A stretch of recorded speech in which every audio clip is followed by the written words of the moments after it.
It's the value of what's being said that is not better than the value of a bowl of cereals. It's empty. It's empty because the bottom line is Trudeau government will fall. The timing and who decides how it's done, that's politics in Ottawa. But it will fall. The problem is, if you switch from Trudeau to Poilievre, it's the exact same result from Quebec's standpoint in terms of our interests. So when the Premier, when François Legault goes and say, I have a solution to all my failures, because it's a total fail in terms of Quebec's interest, after 7 years, my solution is that we're going to go all in on Pierre Poilievre. Obviously, the answer of the Parti Québécois is, oh yeah, on the basis of what undertaking?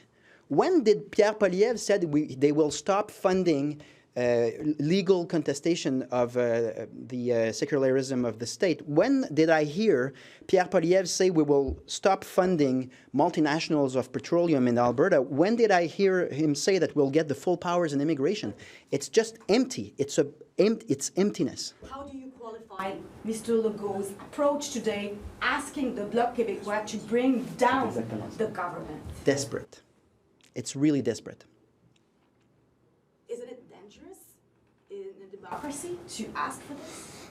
No, it's not that it's dangerous. It's just that it's irrelevant and it's not coherent. So it's a government that is not going well. It's probably at the end of its cycle. So they're throwing anything they have on the wall, hoping that it will stick. But it just doesn't fly. Mr. Legault has waded into federal elections in the past. As you mentioned with Mr. O'Toole.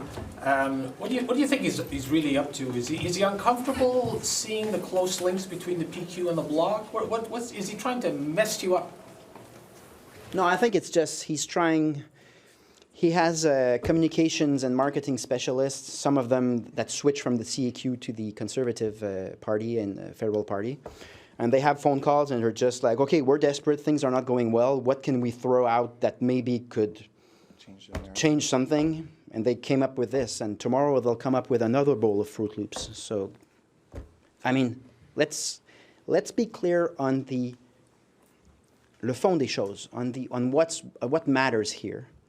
Pierre Poilievre has never taken any undertaking that is different from the Liberal Party in terms of immigration, language, healthcare transfers, environment, and social issues.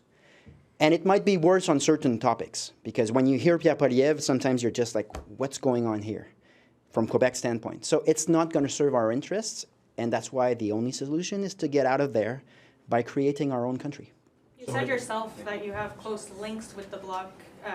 Do you feel you have any role to play when it comes to asking the Bloc what to do or interfering in Ottawa?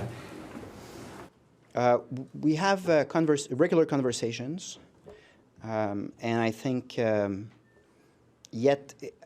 we have so much to deal with here. Like, I'm not going to start micromanaging or trying to intervene in the politics in Ottawa, because we're really dealing here with tactics. It has nothing to do with structural problems within the Confederation. It's really about the Conservatives sending that motion because they want to do politics, but the Bloc Québécois looking at it saying, what's our interest here, and we can do things in our terms. And I think they're genuinely and legitimately aiming at forming the opposition, official opposition, after the next federal. So I leave them the strategy. That's not up to me. But, I mean, I'm really interested. If Pierre Poilievre is willing to take the formal undertaking that we will be granted in Quebec all the powers in immigration under his government, then we can have conversations between parties. But it's so relevant because we know that their stances are actually the same as far as Quebec is concerned.